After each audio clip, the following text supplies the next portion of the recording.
Box Defense, Chris Robinson here. Bob Arum has some things on his mind. Bob, feel free. We've done a lot of research as to how the major sports like football, NFL football, Major League Baseball, NBA, how they treat performance-enhancing drugs against how they treat these so-called recreational drugs. Okay. And I think that it would behoove boxing commissions to do some research, and because they would learn that when it's performance-enhancing drugs, the sanctions, suspensions are really heavy, because performance-enhancing drugs really are cheating. Okay.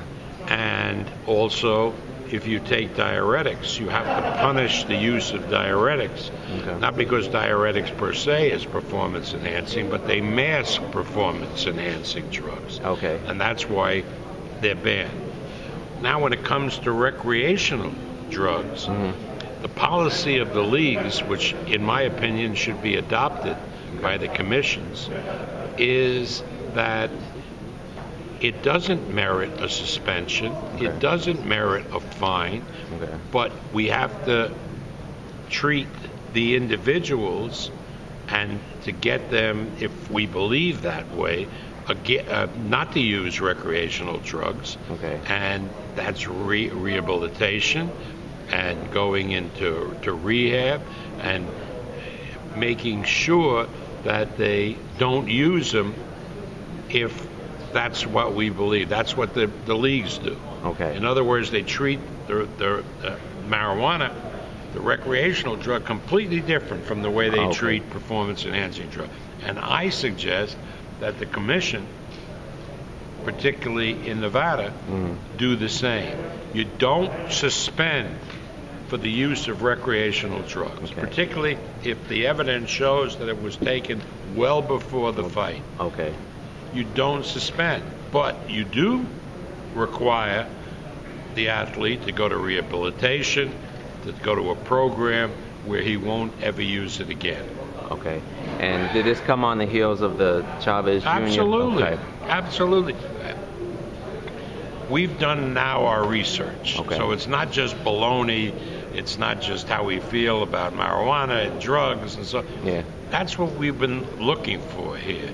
Yeah. The fact that there has to be a sensible program. You can't say, well, all drugs are the same. All drugs aren't the same.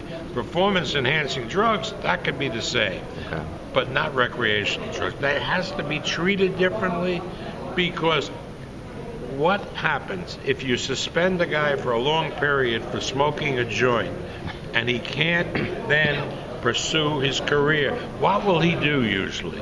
He'll go back to his house, can't pursue his livelihood, and he'll get high day after day. So you know. Yeah, I understand. There has to be some sense in this thing.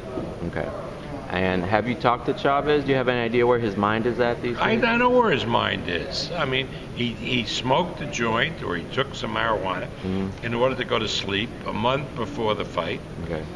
Because he was having insomnia. And for those of us who have used marijuana, it's better than a sleeping pill, and it does relax you.